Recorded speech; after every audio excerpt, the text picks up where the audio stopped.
Dans cette troisième partie, nous allons découvrir les courants de pensée utilisés en coaching. L'analyse transactionnelle, ou l'AT, est une méthode de communication et de développement personnel.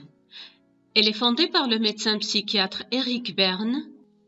C'est la base même de la communication efficace et de l'épanouissement personnel, car elle nous apprend comment gérer notre relation à nous-mêmes et de même à gérer notre relation aux autres. Les principaux concepts de l'analyse transactionnelle sont les positions de vie, les états du moi, le jeu psychologique et le scénario de vie, que nous allons étudier dans cette formation de coaching.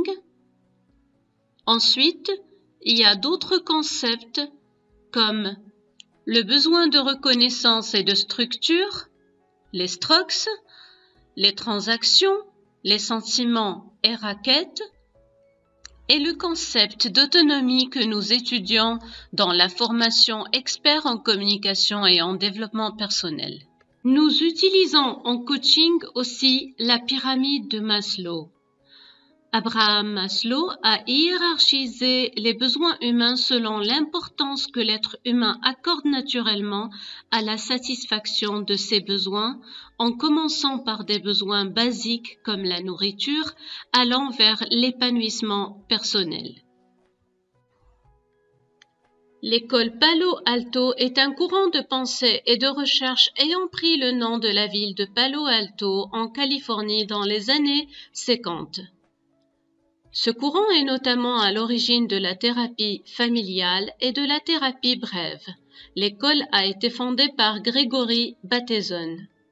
Son influence par la cybernétique a fait que le thérapeute ne considère plus son patient comme un individu isolé sur lequel il devrait poser un diagnostic psychiatrique, mais s'intéresse aux interactions actuelles du patient avec son environnement qui maintient son problème. C'est une théorie de communication et de relation basée sur une approche systémique. Cette dernière stipule que tout individu fait partie d'un système, c'est-à-dire d'un ensemble. Ce système peut être la famille, le travail, la société, les amis, etc. C'est pourquoi en coaching, il est important de questionner le coaché sur la réaction de son environnement par rapport à sa situation actuelle. Les 4 grands principes de l'école de Palo Alto, l'information et la relation, le verbal et le non-verbal, la suite des échanges et la métacommunication.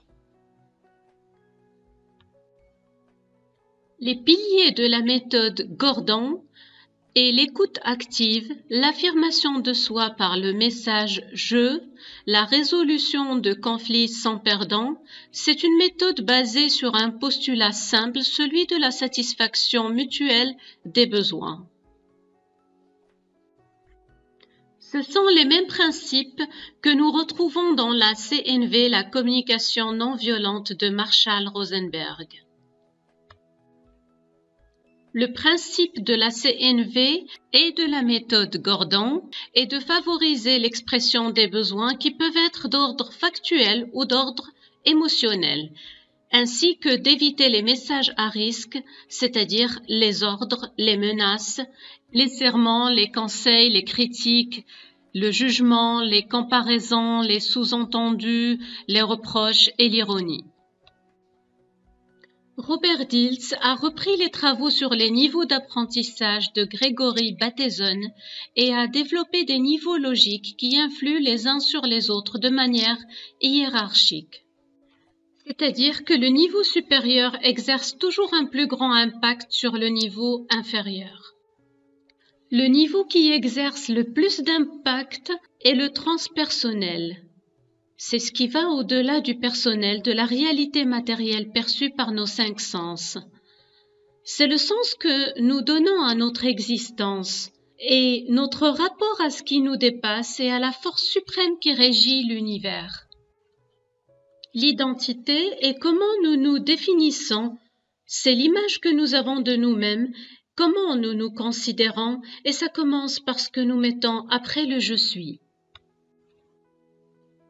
Le sens que je donne à ma vie va influer directement et de manière considérable sur comment je m'identifie. Si par exemple je donne un sens positif à mon existence et que j'ai un bon rapport avec la force suprême qui régit le monde, je me définirai plus facilement de façon positive, d'où en découlerait des croyances positives qui vont me donner la capacité de choisir le comportement adéquat à adopter par rapport à mon environnement. Maintenant, si nous commençons par l'environnement, et nous prenons comme cas de figure quelqu'un qui a un problème dans son environnement personnel ou professionnel, son comportement ou sa réaction par rapport à son problème influence ce qui va se passer par la suite dans son environnement. Son comportement est influencé par son potentiel et ses capacités. Sa capacité dépend de ses croyances. Henry Ford avait dit à ce sujet que vous pensiez être capable ou ne pas être capable, dans les deux cas, vous avez raison, parce que nous faisons ce que nous croyons être capables de faire. Ce que la personne se croit capable de faire dépend de comment elle se définit. Si par exemple elle se définit comme étant une personne chanceuse, intelligente, elle croira qu'elle est capable de réagir efficacement par rapport à son problème ou à son environnement. Quant au niveau transpersonnel, si par exemple on croit que l'univers nous punit, cela retentira sur notre façon de nous identifier et on croira qu'on est une mauvaise personne, ce qui va retentir par la suite comme un effet boule de neige sur tous les autres niveaux inférieurs. Ce qui nous amène à la conclusion que c'est notre foi en la plus grande force créatrice de ce monde et le sens que nous donnons à notre existence et à ce qui nous arrive qui influencera nos expériences de vie par la suite. Et comme Épictète disait, ce qui trouble les hommes, ce ne sont pas les événements, mais l'idée qu'ils se font de ces événements. Ces niveaux logiques vont nous servir de guide dans notre questionnement de coach.